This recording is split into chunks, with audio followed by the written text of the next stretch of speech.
thank you so much for joining us today. It's such an honor to have you here and speak to our designers and stylists and whoever else come in. I mean, Ty is a man who needs no introduction, but I'll still introduce him. He been in this industry forever. He been Beyonce stylist for 18 years, as well as currently Billy Porter's stylist. And he has so much, he also is a book author, and he has his own fashion line. He has did so many things in the fashion industry. So we are, well, first of all, welcome and thank you so much for joining us. Thank you for having me. So you recently released a book, and for me personally, it was such a discovery of who you are, because obviously we all know you as Beyonce stylist, and everybody thought that, that's your whole life story, but it is not. And if you can please share from the very beginning how you started, what brought you to the point of being a stylist, I'm sure everybody would love to know your story. First off, I want to just clap to you guys. Thank you all for coming. I'm just really excited. I love flying solo. You guys are like family. So, of course, you guys know that flying solo is everything. And I'm just happy to be here. Okay, a little bit about me. I started in the medical field. I used to work on artificial heart valves, sit under a microscope and work on heart valves. And made really good money, loved it. But I found out one of my really, really good friends had a scar one night. We were getting dressed. And I was like, what's up with you? You been shot, Tupac? And he was like, no, I have a heart valve. So although I know I was making it for other humans, this place became a place I dreaded. My numbers went down. I was very depressed. And I was like, I need to do something else. So the president at the time had family leave where you could leave your job for 3 months. It wasn't guaranteed that you could keep your job for 3 months. But I was cool with my boss. So I just made up a lie. Sorry. I made up a lie. And I was like, I got all this family stuff going. He was like, Ty, we love you here. You could come back whenever. I lived in Austin, Texas at the time, so I contacted my cousin who lived in Houston because I needed a change, I needed a shift. And I called my cousin in Houston, and I was like, can I come stay with you for a month? And when I got to Houston, I was like, I'm not going back to Austin. So I'm like bigger than Austin at this point, because Austin at the time was very black or white, no gray in between. And I loved my job because I worked with so many different cultures. Like, I knew the difference. I wouldn't be like, oh, she's Chinese. I knew Filipino. Like, I learned cultures. I learned Africa. I worked with so many people. And I loved Houston because it was like, at the time, a little small New York. It was like a mini New York with a lot of different melted pot of cultures and stuff. So I knew I wanted to be there and learn. And the Galleria Mall back then had all of the good stuff. So I was like, this is where I'm supposed to be. So I went to Houston and I partied for like 2 of the months. I partied hard. And I was like, okay, you're running out of money. You better get a job. And my first job in Houston was a place called TJ Maxx. And I know y'all know what TJ Maxx is. So I worked at TJ Maxx. It's TK Maxx for y'all that live over. So it's the same thing. But I worked at TJ Maxx and I did visuals for home goods. And I love doing visuals. I would fix like these beautiful displays, but the thing I hated the most, because at TJ Maxx, they could shop off the display. So you'll go and fix something, create, and you come back with something to put, and it's like sold out. And so I knew I was doing a good job because everything was selling out, but it used to make me so mad because I wanted to see the final product, but I never really got to. So I went from there, and I was walking in the Galleria Mall one day, and I didn't know that it was a Galleria 2. I always went to Galleria 1 where they have like this ice skating rink and like all the top stores, Fendi, Prada, everything is there. But I walked through Neiman's one day and there was a whole nother mall. And I was like, what the hell? Like, where did this come from? They like, it's Galleria 1, 2, and 3. So I went in Galleria 2 and there was a store playing Bob Marley with palm trees and a waterfall and river flowing through it. And I was like, what the hell is this? I need this. So I went inside, and the guy there, it was a Bowie family, Vietnamese brothers who owned this place. He was like, I like your style. You want to work here? I was like, yeah. So I got recruited to work there. They hired me as a manager. horrible manager because I let people do whatever they want to do. You can tell me anything, and I'm just like, yeah, take off for 2 weeks, whatever. And so I just be there all day by myself working, and I was like, this is not for me. So they let me start as a visual for the company. And so I would go to different stores and do the visuals.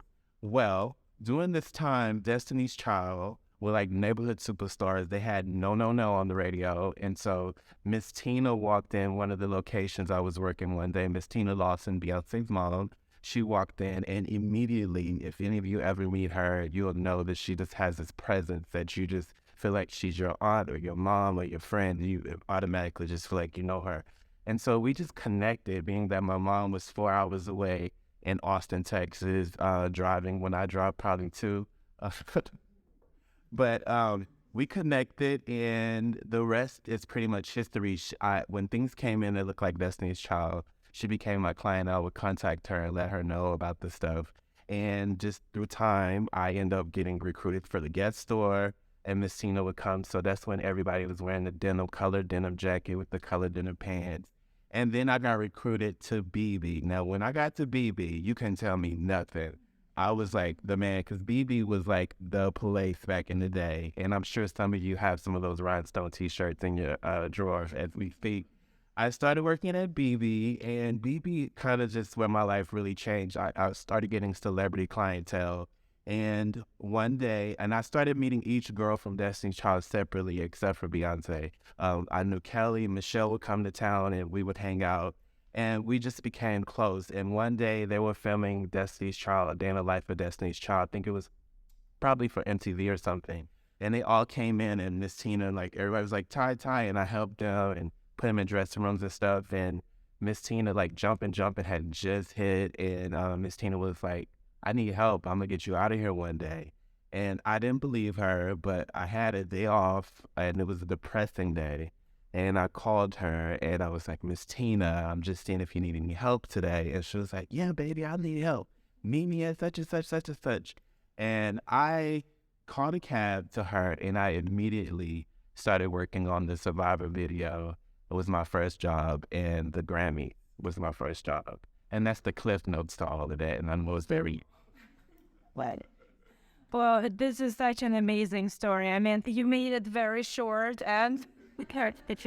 And how many years was it altogether? What you just told us, like from the time when you first like start working in the store to this time is 98 to 99, and it's kind of how everything, like our relationship built in those 2-year period.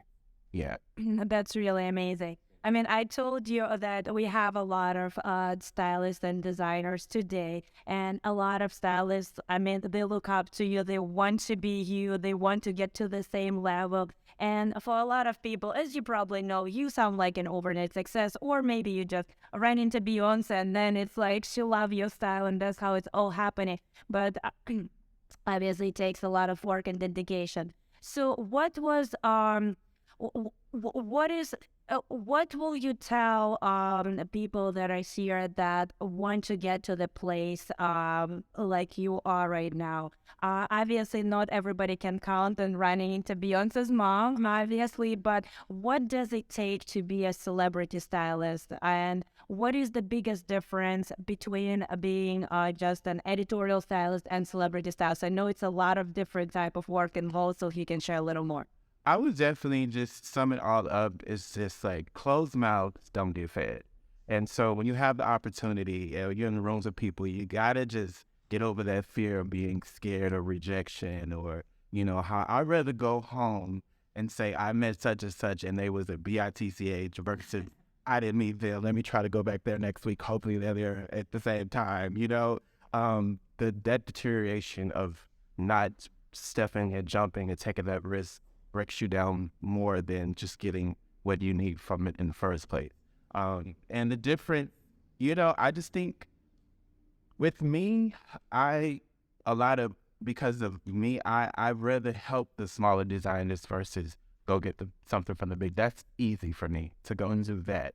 I like to find that kid that's in Brooklyn that's staying up all night and, you know, working with them and giving them expertise. You know, a lot of times, like, I helped a lot of kids because it's just important. Like, the big win is the start. And so when you have the opportunity, and that's why I love Beyonce and I love Billy Porter and Destiny's Child and Solange, because it's not about, if it's hot, why not? They'll put on the Top Shop shoe with the Givenchy, outfit and stuff like that. So a lot of people are just so label driven, and I hate that, because fashion is not that. It's about being fun and just looking good. And so I feel like, as far as editorial, I feel like you can kind of go a little bit more. That don't even exist no more, because a lot of time, I remember back in the day, I'd be like, that is so editorial. But now people are walking around with editorial pieces like that I feel like is better for a photo versus walking around in the street. But I just feel like fashion is fun, and just go for it and just do whatever makes you feel happy. One of my sayings I always say is, we're not born with clothes on. Our first outfit is our skin. So it's important to get comfortable in that first. That's your first outfit. And after that, you just do whatever you want to do, because people are going to talk anyway. And so once you talk to the person in the mirror, you good, I'm good, let's go. And that's all that matters. Amazing. Well, thank you for sharing this advice. And in terms of if you will put yourself in their shoes, because I know that they desperately looking seeking an advice, and especially I know that there are a few people that are very young in the audience and literally just starting their career. So how to get your very first gig in this industry, what to do and what not to do, the most importantly, how to progress forward and get hopefully one day to the place, to the level where you are. I just think you have to be persistent, and you have to just not, for me, I check my DMs. A lot of stylists check their DMs, and you have to have either that website or your page. If you're going to say I'm a stylist, I need to go to your page and see stylist material, or a website that has stylist material. We don't like to do a lot of reading, so it's like punch it out in 2 or 3 sentences and let me see and go from there. It's just important, because there's so many talented people out there, and what makes you stand out is just not being afraid and just going for it. And also I think it's important to take social media breaks. Take social media breaks, because I think that is the problem with today's society. It's a gift and a curse. You're looking at what other people are doing, and why I'm better than that, and why not me? I should be there. And my thing, if she would have worn this for me, this would have been better. Or if I would have styled this would have been better. Take social media breaks. When you're gonna look back at something, look back at your work and better your craft. What made me be in the game for 2 decades plus is because I don't see my peers as competition. I'm competing against myself, and I help other stylists. Like, if things don't look like, if you're dressed in Katy Perry and I get there and this showroom looks like a bunch of Katy Perry stuff, let me call Katy Perry stylists. It is just letting them know that I'm here, a vessel as well. We got to help each other. That's the thing. A lot of times we get in this thing and it's like competition. Fashion is an ugly place. It is ugly as hell. And I don't know if I'm supposed to say that, but yeah, we are here, and I'm going to be raw with y'all. It's an ugly place. But I've been able to stay afloat and stay in it for so long, because I'm humble and I'm grateful, and I don't look at people as competition, and I don't judge people. Like, I do shows about the Met Gala. I'm not going to say, oh, that was hard, but why would she put that? This lady or this person has spent all this money on hair and makeup and a stylist. They feel beautiful. Who am I to judge? You understand what I'm saying? And so it's just important. It's just ugly, because we are at a place that it's just judgment. It was just tearing each other down, and I hate it. And so that's why I retired from Beyonce years ago. And then Billy called me after a breakup during the pandemic. It was like, my phone rings, and it's like, maybe Billy Porter. I have never met this man before in my life. And I answer it. It's a FaceTime call. Hey, Queen, I need you to come out for retirement and drink the girl. And I'm like, okay, And after talking to him for an hour and some change, it really inspired me, because I love Billy because he's 50 plus. I'm 50, and it's just good. What really made this work is because age is just a number, and we have to get to a place of understanding. Quit thinking like, I'm too old to do this and too old to do that. No, you have life. You can do whatever you want. Thank you for that. And you talk a lot about mental state and how it affects you. And How would you like, and you just mentioned like, how you personally always want to help, and for you it's not a competition.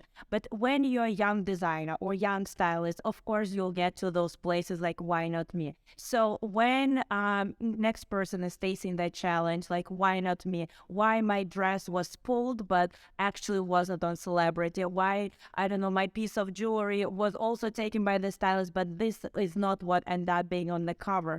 How do you, like, what do you say yourself to keep going and not just be angry at life and angry at the stylist or the photographer or maybe editor who just decide that it's like, this is not good enough for the magazine? So how do you... I just, with me, I just believe when it's your time, it's your time. Nothing can get in the way of that.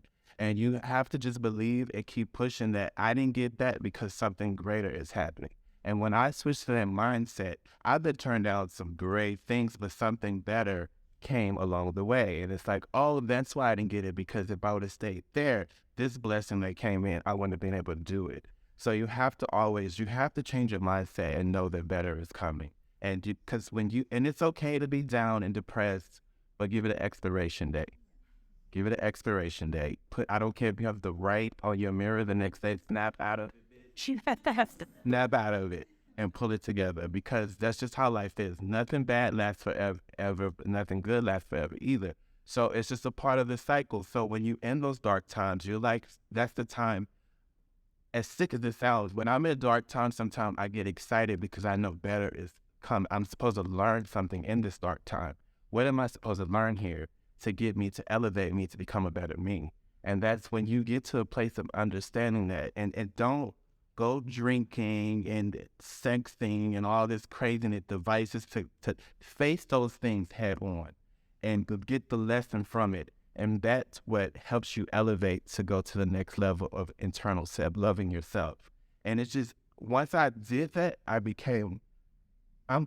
just, mindset wise, I'm just at a good place, because I know that that's just a part of life.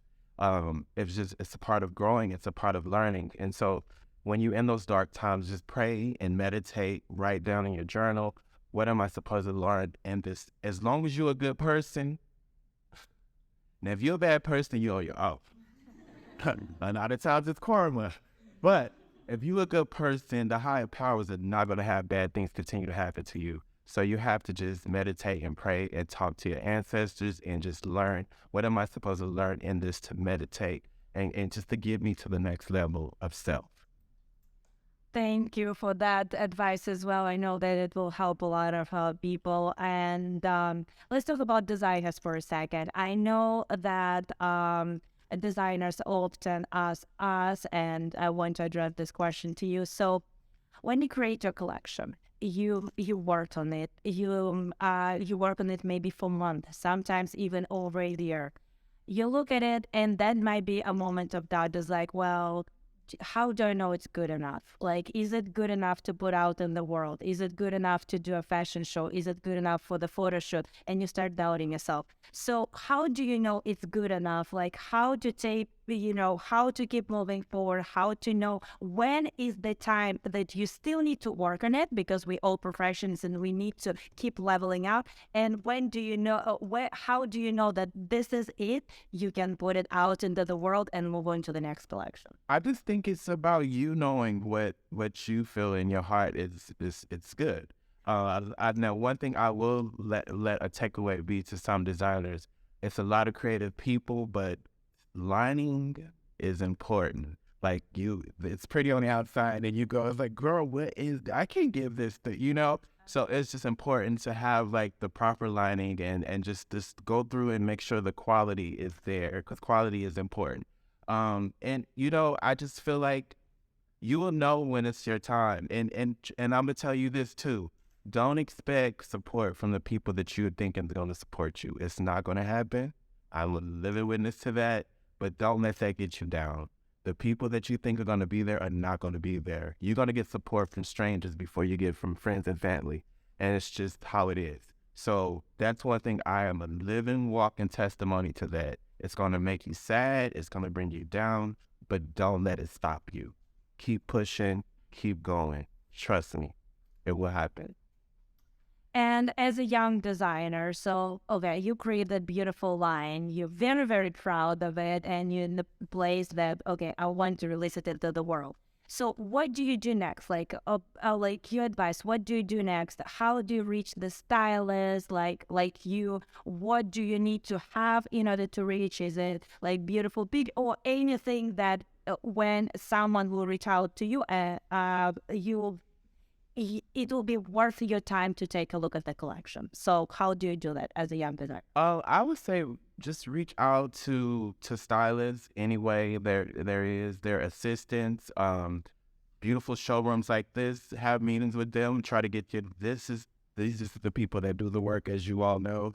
And so it's just an investment in yourself. You know what I mean? Once you get to a place of believing in yourself, you want to invest in yourself. So you have meetings with showrooms and try to see who is help, get the most hits with celebrities of the type of people you want to work with. And do you need to have like a little book, a line sheet? So when someone reach out to you, whether a showroom or a designer, yeah. I definitely believe you should have some high quality photos. And if you don't have budget wise, go find an up and coming somebody that's a photographer. Go find a hair and makeup person that's need everybody that needs to build a book. Find a muse that needs photos. You can do this so cheap. And that's the thing, a lot of fear is just like, I don't have the funds, I don't know where to go. You have social media, find some up and coming photographers, find some up and coming hair people that you like their work and makeup people. And you guys just say, let's do this on the weekend, let's head this out, let's get 6 photos and just start building your book. Because when you want to send stuff to celebrity stylists and stuff like that, they're going to want to see it and they're going to want to, oh, that's hot. And you want to show all the different ways to wear things and just kind of have it stand out for you. And your personal preference, I know that there is a different opinions on it between stylists. So when you look at someone's portfolio, whether it's on social media or a showroom send it to you, however you get to see the collection, do you prefer just clean looks or do you prefer just like a piece on its own, or do you prefer to see multiple ways it's already been styled? So what's your preference as a stylist? Like how do you like to see? Me personally, I'm an energy person. You could be a hot designer, but if your energy's off, I'm not working with you. Well, shut. That's just me personally. But I do, I love the hunger and I love to see someone that's really, giving it their all and just the passion in their craft. That's what I like to see. And even if you're like barely doing it, like I've helped a lot of kids who, that just this one kid, Queer Wayne, he was amazing. He saved up like he did this whole collection with little or nothing, and I was able to get Billy to wear his idols in Vogue. I mean Elle. So it's like it's about it's energy with me. It's about being a different person. Well, that's really that's really great that you're talking about it, because we also believe that it's all about great kind people. And I know that you started your introduction with how competitive this industry is and how sometimes it's not kind to you, but we also believe that kindness is the way to go forward in this industry. Kindness moves slower. Being a good person, it moves slower. But when it hits so hard, and you've earned it, and you have more people on finish line advocate for you because you didn't have to burn any bridges or treat anybody a certain way to get there. But I don't know why people think fashion you have to be so that. I hate that. They think like this, like you know what I mean? Like I hate that, and it's so crazy because it's like, I'm so real with those kind of people. I always kill people with kindness because it's just in me. But I like that people strip down and show me their true authentic self because they expect me to come in there like that, and I'm not like that. So it's like, oh, I can't. And you just see the layers break down, and it's like, why can't you just be like this all the time with everybody? But that's just how fashion is, unfortunately. Yeah, and speaking of kindness, so what do you believe are the best practice? So let's say, at least, what was your best experiences with designers? So you get someone in a photo shoot, and know that some people are grateful, some people are maybe not so grateful. So what will be the best response for you as a stylist? How to properly thank a stylist, how to show the gratitude that you're very happy about, what this person was able to help. Is it DM personal call? What's the advice? How do you thank a stylist? It's just saying thank you, however you say thank you. That's how you say thank you. If thank you is you sending a dozen of roses over there, if thank you is just you, can I take you to lunch, or just thank you in a DM, thank you very much for the opportunity. It don't require a lot, but I have helped a lot of people who get there and just totally just become these monsters. And it's unfortunate. And I'm not the type of person to be like, I helped you do this, like, because when I do things from the kindness of my heart, I don't expect anything, right? That's just me, because I did it out of the kindness of my heart and because I believed in you. But I appreciate those that are grateful and show appreciation. And it was just simply as just a thank you, or you're doing an interview, thanks to Ty Hunter for da-da-da, But a lot of times people get there and just, I'm not even part of the story. That's rather sad example. So hopefully, you listen to Ty's advice and be thankful to people that takes you even a little higher, like all the little things down. And I want to say to the stylist, it's important to appreciate and thank the interns. It's important. You can't just come in here and say, I'm here to suggest, and these young girls are just working their butt off. And we all here jumping up and say, look at me. So just acknowledge people and let them know, I see you. It's simple. It's like, you changed your hair. I like what you have on. Like, simple things like that. It goes a long way. And it's not being fake. That's just who I am. But the interns are very, very important. So please always acknowledge the interns. That's an amazing advice. So I know that you guys have a lot of questions, so I'll open up our audience to questions right now. So if you have a question to Ty, please raise your hand and we'll just answer them in an order of you're raising your hand. Anyone? Oh, okay. As a Black stylist and Black creative and queer, and I'm not getting out it. I would just say, like, what you say, that one doors and then close them for. Well, I started before social media, before all of it. And when I started, no one would let me pull clothes for Destiny's Child. And so Miss Tina would create designs, and we'd be in the fabric store and just up all, like, getting stuff. So it was really, really hard. Doors have opened up a lot, but it's so many stylists now. It's just huge. Like, it's a lot going on. That's why I don't like it over here anymore. But I just think what makes you stand out, being Black and queer, I think it's not in the way anymore. Like, you're able to, a lot of people want the kids to help them get dressed because that's where the eye is. It's a bit. Awesome. Other questions? Oh, okay. Because this industry is pretty expensive, if you have any advice of how to be more sustainable for us, we have to buy our own magazines, we need to submit to the magazine with what to ask, and to give advice on sustainability to try not to break the bank.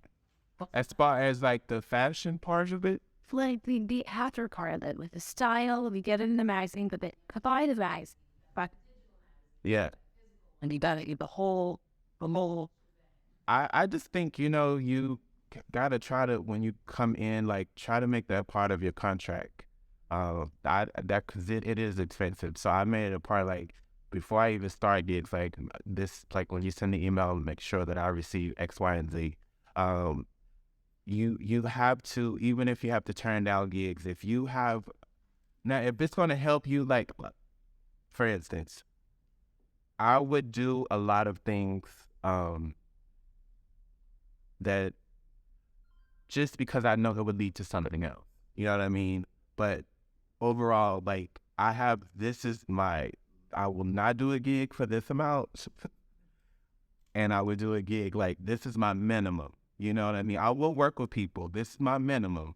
But as far as going past that, what I think a lot of times we get so depressed in it because we've accepted pennies. But you've accepted pennies. And so you've said it, and in this fashion industry, they talk. So you have to just set, this is my minimum, and this is between us. I don't do this, but this is between us, and go from there. Because what happens is you'll find yourself depressed, and you'll be the penny. Go get him, because he's just $20, and he'll do 3, photo shoots for us. So don't, trust me, know your worth, set your boundaries right off the bat. Amazing. Do you think in this industry with images, I'm a photographer, but do you think it matters resumes, like write something down because anyone reads, or it's just like Instagram and the website? Some people are into that. I'm into like, let's meet up, have coffee, feel you, and show me your work, but some people are really still in the 1920s. So, happy for them kids. This one is better to DM and Yeah, and just try to go to the source. Then, and it's unfortunately, it is about who you know, so put yourself in rooms that you don't normally expect to be in. You have to get out. It's more than, unfortunately, we live in a time where it's more like the stylist of stars now, So it's about getting out and trying to get in those spaces. And when you in those spaces, don't be over there being cute and just trying to be, go network. That's what networking is about. And be old fashioned with some cards, or have the thing where I can give you my information. You got to just be ready and have everything just mapped up. If you give the opportunity, just say, can I send you a link with my stuff? Just have everything ready for distribution. Yeah. Anyone else? Y'all got questions. Yeah. Come on, friend. Like as designers, I know you said like we can reach out to your DMs, but I know it's like friend card with all the DMs. You must. Well, I'll give you my email. Yeah. But yeah, I like with me, seriously, my DMs and just meeting people abroad, I've been able to help a lot of people. And like I said, I'm definitely, because I've been in the game so long that I just know bull s when I see it. And so I'm just about the talent, but you gotta be right. That's what I'm about. Yeah, and on the topic of that, what is one thing that you'll see on social media that you'll be like, nope, I'm not working with the person, like never. Like if it's a designer, reach out to you. And the same, like what is the one thing that they'll be like, yes, I would love to work with a person. Maybe some examples of that.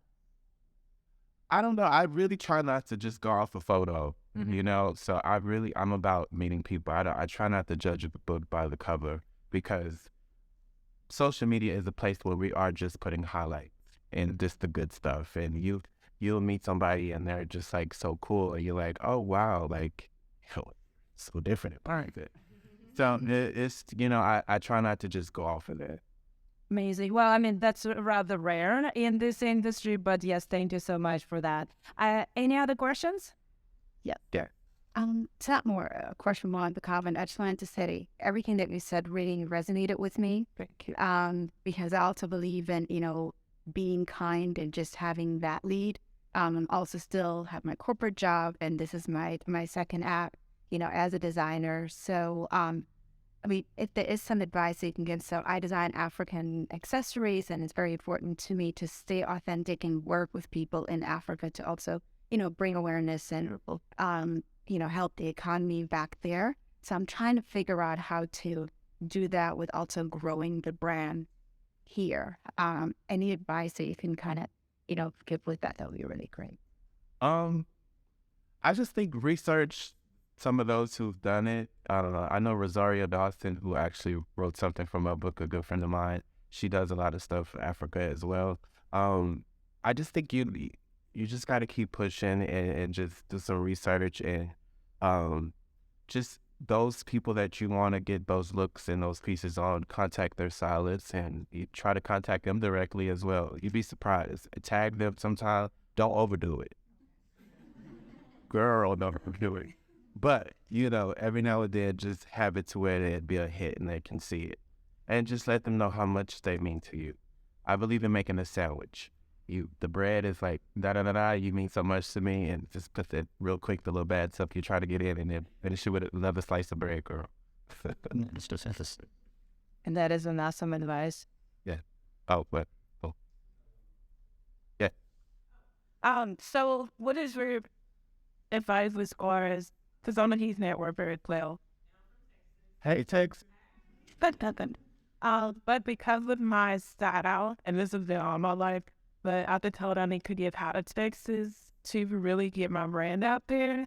However, I do a lot of virtual networking. So do you think that that is beneficial, or should I actually? I everything happened for me in Texas, so that's how I ended up meeting with this child. Houston, Texas. Okay, yeah. But what I would do is really hit the neighborhood superstar. If the newscaster, whoever is happening in your city, hit them, because that networking and all of that social media and all that's just opening up a chain. So just hit up the major people in your city first, and when you feel like you can't do anymore, then it's not about even leaving the city. It's just about expanding your gift.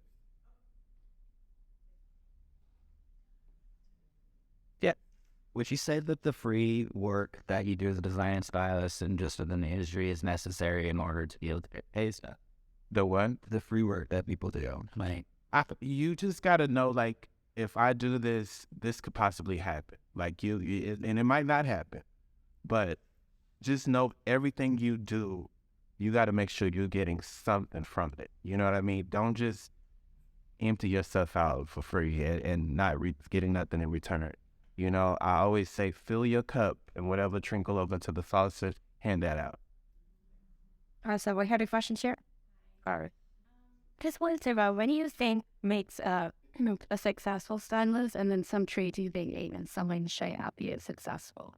Well, success can happen for the bad. There's some nasty people that are very successful. I just feel like longevity and dignity and pride in your name is important. And what do you want to leave behind? What is your legacy? What do you want people to remember you by? And I just feel like overall, she was a really nice person. She's very talented and gifted, and it's rare to find somebody with all of those, you know. So just continue to put out what you want to receive. Thank you. Amazing. Yeah, we had a question there somewhere. Yeah. Yes. Hi. What do you think is the best way to educate the masses on the difference between fast fashion and what people call slow fashion? A lot of times people don't understand, like, our pricing in our business as independent designers and all that we go to get to the end product. So I think, like, we have a responsibility because some people just don't know. There are people who know and they still are just, it's all about the labels. And then some people maybe don't understand the difference between switching out a label, maybe just adding your print to a fabric and mass producing it. So I just think we're just living at a time with everything is fast. That was cute a couple of years ago. I could have answered that correctly, but now, just because everything is instant and everybody's like, I was photographed in that last week, I gotta wait, put this up until later. And I just think we're living in a different time, and so I could sit up here and come up with the solution to that, but it ain't gonna work. We're just living in different times, so it's just about what works for you and just go from there, because everybody is out here hustling, grinding. COVID just switched everything up, and everybody's just trying to survive. So, yeah, I don't have the answer for that. Unfortunately. That's very honest. We had some other questions in the back. Yeah, I know, but about what you just said, that first you said if we send like a DM to someone, it should be like short, because I know like it can be like there's a while, like but at the same time, like if what my brand stands out for is like what we do in our story, like how long is like too long. So like explain what I'm doing, because like I feel like the heart of high brown is like what's behind it. Well, I just think your garments speak for themselves. So you don't have to say too much. It's beautiful. Mom is right. Can you stand up, please? They're kind. Look at this. Turn around. Please. Girl, look how beautiful that is. And I mean, just that alone, it speaks for itself. So you don't have to write too much. Now, I'm just being honest. And if it was wrong, I'd be like, girl, could looking better. It would do a paragraph or two. But no, yeah, I just feel like, just to the point, I admire you to tell the person I love your work. I admire, if it's an artist, I love your music, and, and let them know the history behind this, because that alone, the history is just so beautiful. Perfect. Way too. Amazing. I have another question for you, and it goes after this question. So, and some designers reach out, like showrooms reach out to you and showcase all the work and everything. How important is it to reach out to the stylist that fits your style versus, like any stylist, and how to take it when the editorial that came out might not represent your work in the way that you like to see it. Maybe it was styled in a way that you never style it, or maybe it's just absolutely not your vibe, and I don't know, you'll never end up using this picture. So how to as a designer, how to respond to that? Well, I just think everybody's eye is different. So you gotta. I admire someone taking something I designed and rocking it the way they're gonna rock it, And as far as reaching out to stylists, what kind of people you want in your items. So you wanna just kind of reach out to those type of stylists. Yeah. But it's not gonna always work out that way. But just kind of throw your line in the pond where the type of fishing you want it's gonna be. Okay, amazing. Yes. Yeah.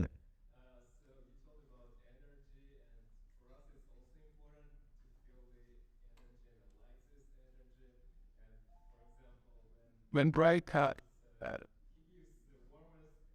And it's oddly about friends. a lot of love. Luna, the old lifted wire Tetris.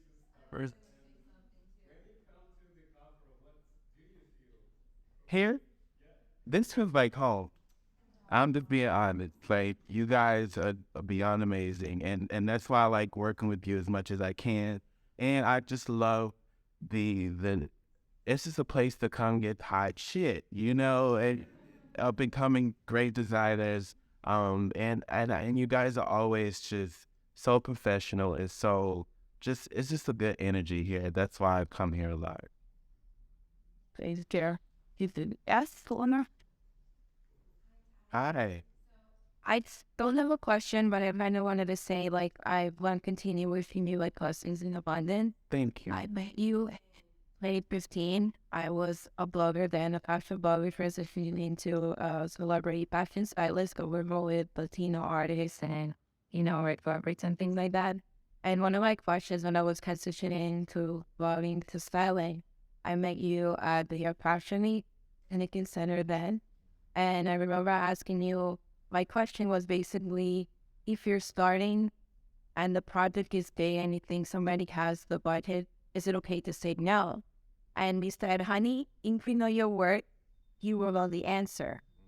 So it was basically like the TV network, and what they were offering me, I felt like that wasn't my word. So I said no. And then a week later, I got the amount that I actually wanted. So ever since then, advocatively in my career, it all came so no one of one have a certain budget. And to everything you said, it's okay to say no because how party also work, and you just don't have to say yes to everything. And from then on, the style of the Oscars and all the Latino major artists. So let me give for a right out. I just good looking the things to be bring up into the bird. Him do not pays blue log flowers and hanging. But we'll take a few more questions from the audience. So forever, yeah, okay. There is a question. I don't see the hand. Yeah. Oh, okay. Hey. Yeah. Coming back to you about the collaboration aspect that happens when you're starting out. He does a lot of paper play for like larger brands, especially kind of foreign markets, but it's like love the scale of never. Do you find that that is worth it? Because it can be quite stressful as an up-and-coming stylist to be a part of a team that's like, we want to all pitch in or whatever. It's not worth it. It's not. And I've turned out a lot of good money.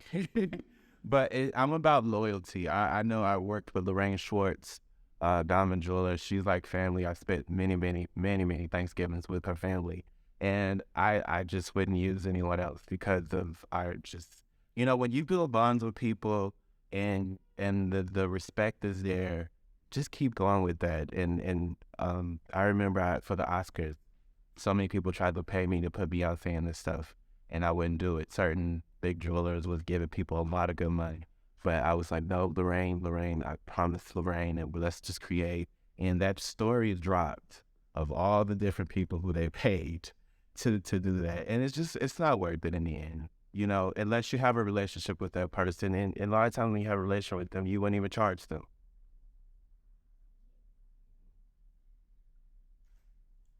Yes. I just want to know, like, dealing with celebrity, I'm pretty sure you deal with a lot of the attitudes or remember treat like, like the second son cute of this. No, I never had to experience that. I've seen people act that, but if somebody come to me wrong, I'm out. I don't see who you are. Yeah, I don't let people treat me less than human. No. And it's a lot of people that do that, and it's so tacky. I don't understand. Like, you can get the same results by treating somebody respectfully and nice. But no, I know I don't have that problem. And if somebody try to act like they're going in a direction, I cut it right there. You got to speak up in the beginning, because if you let somebody get away with it, it's going to continue. A lot of times people test you. So they're going to either pass the test or fail it with me. Okay, now we'll take the last question from the audience. Yeah. I had go for Zimbabwe or have to spit up how I'm new right now. You said Zimbabwe? Aw. I didn't mean Canada. Okay. I feel so intimidated. I just stay when you talk about what we do. I struggled with that, and I feel like it's getting me easy. I don't know if you can have pricing for existing markets and have a different price for St. York and Canada. You just got to stick to it. You got to stick. I mean, if you high ends, just stick to it, because that's just You just got to keep going. Don't think because it's am I too expensive and let shop. Whatever you set your pricing, stick to it and just keep going. It will hit when it hit, and just keep pushing and keep believing in yourself and keep going from there. And another thing before we close, I want to leave with you guys. We're all human, so don't ever think you don't belong or I don't fit into a room, or I'm not good enough to fit in the room. If you in the room, you're supposed to be in the room. God put you there for a reason. Nobody is better than you. We all are talented in different ways. I can be in the projects over here, or I can go over here to the Black Tie event. You know what I mean? Because I'm a people person. So you have to get to a point. A lot of people don't go to certain things because it's like, I just don't feel like I belong, or you belong. You belong. So pull it together, snap out of it, and go do it and build your confidence up. I also want to leave with you guys, learn to be alone. Learn to be alone. Take a trip by yourself, take your journal, get off this phone, and meditate and get the answers you need. Life is hard. It is hard. It's not perfect. My life, I'm still struggling with stuff. I have both of my parents were diagnosed with cancer at the same time. I lost my father. So I was a caretaker as well. So I want you to walk away with this knowing that you are worth it. You can do anything. You just got to believe in yourself. And that's going to take you being alone and just really meditating and learning what I need in my life. You got to break away from people that's not. If you got leeches, what I did is like write down, and I don't care if it's family members, friend, anybody that's not feeding you anything, let them go. Have the talk with them first if you love them that much. But if you're not, you need people that's going to fuel you, that believe in you, that push you to get to where you're going, because it is hard to wake up every day and say, I can do this. So you need that support. And if you don't have that from these people, that was just a season. Go on and keep growing and keep pushing. I believe in you guys. You can do it. I'm here if you need me. And thank you.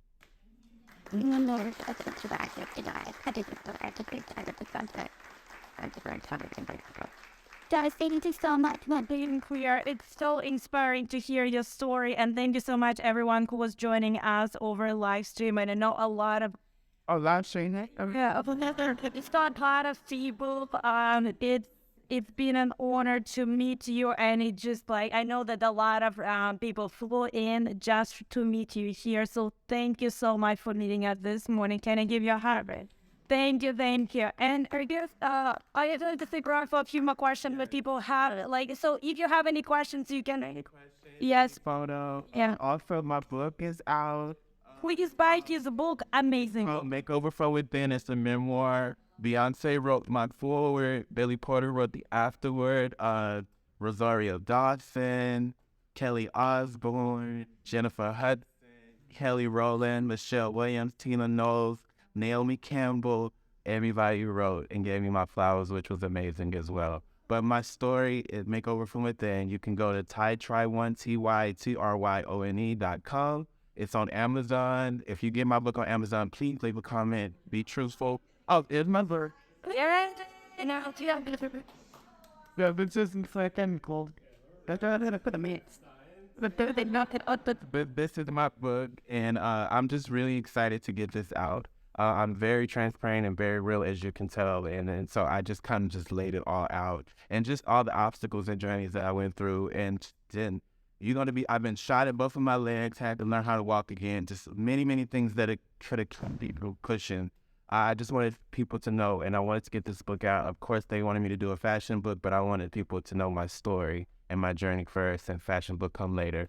But also you guys can follow me on social media. If you don't now, you won't know that I'm a stylist on there, because it has nothing to do with fashion really.